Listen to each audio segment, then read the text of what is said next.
Hey everyone, back with another Horizon expansion to explore, and today we'll be looking at the Forge and Hammer expansion. So we've already seen the Sacred Land expansion, which was for the Nora, and now we have the Forge and Hammer expansion, which is for the Osram, which is pretty cool. So we're working our way through all the different tribes in the Horizon universe. So on the front we can see a Ravager machine, which is pretty cool. It requires the core game to play, and all of this information down the side is the same. Let's have a look at the back. And on the back you can see it says, Forge and Hammer is an expansion for Horizon Zero Dawn, the board game, themed around the Osram tribe. Harness the awesome destructive power of the Osram Mixologist and Osram Tinker to defeat your foes or upgrade your hunters with an arsenal of new equipment fabricated by the most skilled artificers in the claim. So the Osram are pretty cool. They're all about hammers and heavy machinery and whatnot. You can see we've got the Mixologist Tinker there, and we've got some new machines which we're going to have a look at in just a second. Alright, let's get this open. As always, we have an instruction booklet which also includes details on the contents. So that's what's included in there. Usually it also includes some information on any new mechanics. So it talks about our two new characters and any new tiles that are included. Next up we have the tiles. So just like in the Sacred Land, we have 6 new tiles and they are pretty interesting. So it's a different kind of design to the previous tiles out here, which is pretty cool. So it's like a darker themed cross between desert and grassland. I guess kind of like a savanna perhaps. But you can see nothing particularly fancy here. We don't have any new mechanics like zip lines or anything like that. But still, it's nice to have some new boards so that you've got some new content. And then of course underneath that we have all of the miniatures and the cards, so let's have a look. Starting with the player characters. This one is the Osram Mixologist, so I'm guessing that they use potions and different crafty brews like that to get their way, so we'll see their cards in a minute. Should be interesting. And then we have the Osram Tinker. So a tinkerer in the Osram tribe is just someone that takes machine parts and makes stuff out of it, so that's what this guy is doing. Next up, some of the smaller machines. We have chargers. So chargers are pretty cool. They've got their horns on the side with like these chainsaw type things on them. And I've been using a charger as my mount in Horizon Forbidden West for a little while. So it's really nice to see these. So we get 4 of these. Next, our first bird type machines. We have the Glinthawk.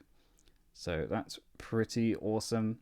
It's a shame that we don't have any of the Forbidden West birds, so we could have Sunwings and Waterwings, but Glinthawks are pretty cool in their own right as well. Oh, and we get 4 of these. Moving on, we have another grazer type machine. This is the Lancehorn. So he pretty much just runs away if anything happens. They are prey machines, I guess, which makes sense, but these are pretty cool. So you get 4 Lancehorns. And then the main guy from the box is the Ravager. Nowhere near as big as some of the miniatures in the Sacred Land expansion, but that's because these Ravagers aren't actually that big. They're kind of like saber-toothed tigers, I guess, which is pretty awesome, except they've got like a machine gun on the top. You know, like you do. So, yeah, Ravagers, pretty awesome. We have 2 of these. Here's the various information for those machines. So we have nice close-up shots here of the Charger, of the Glinthawk, the Lancehorn, interesting choice of picture, and then finally the Ravager, who of course is the guy from the front of the box. We've got a nice wodge of cards. Let's have a look at these. Starting off, we have the Osram Mixologist deck. So you can see here their special ability. When a condition token is removed from an enemy within 2 squares of this hunter, choose another enemy within 2 squares of this hunter to suffer that condition, which is pretty awesome. I'm guessing then their deck centers around putting special effects on enemies, so like fire, shock, and freeze. I don't think I've played a game with Forge and Hammer just yet. I'm definitely interested in doing it. It seems like a pretty cool set. That's their level up tree. Then we have some of their level up abilities and cards. All seems to be mixed together here. Backswing, so that's ammunition for their primary fire. This is part of their main deck here. Got freeze bolts. Yeah, there we go. So discard chill water to add freeze, and also on a critical hit it does freeze.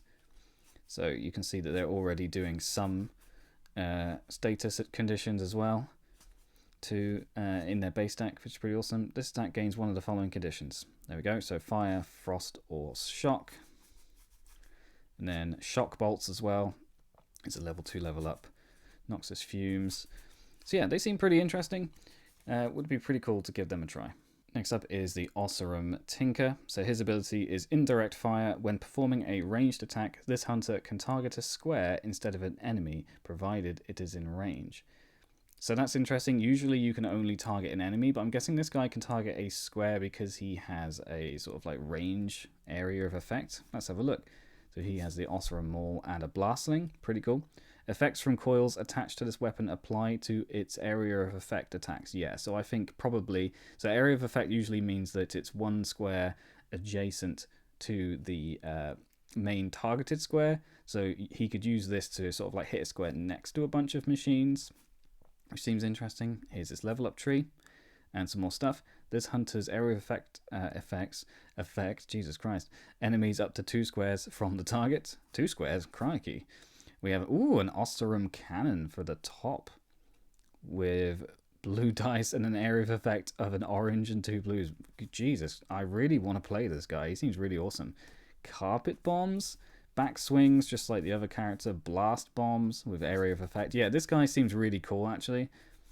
It's far less direct compared to some other characters, but he's got a lot of cool effects on him. So yeah, pretty awesome. I want to get a game of him pretty soon.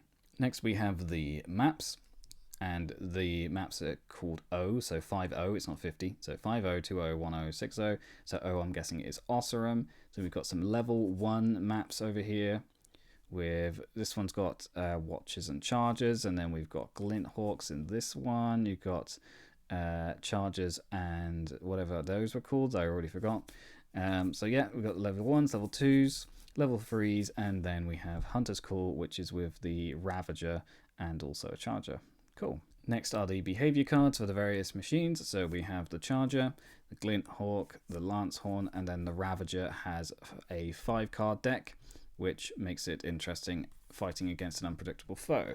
Just a few more cards to go through. So to start off with, we actually have a special weapon. We have the Ravager Cannon. There's actually 2 of these. I'm guessing that's because there are 2 Ravagers. And my assumption would be that you can remove the cannon from the creature and then use it as a special weapon, just like in the game. Let's have a look. Yeah, here we go. So it says here on the Ravager's card, so the Ravager Cannon is its B component, and it says it disables B attacks, and this hunter may equip a Ravager Cannon.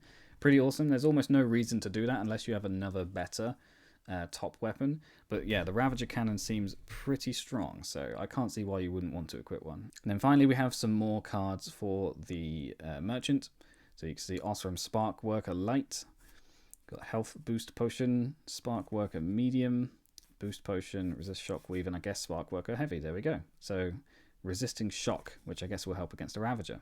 So that is the Forge and Hammer expansion. Pretty cool expansion. Again, one that I've not used yet, so I'm interested in giving it a go. Got some pretty unique machines and some pretty awesome abilities on the playable characters, so we'll definitely give this one a try. Alright, thanks for watching, and until next time, we'll see you in another video.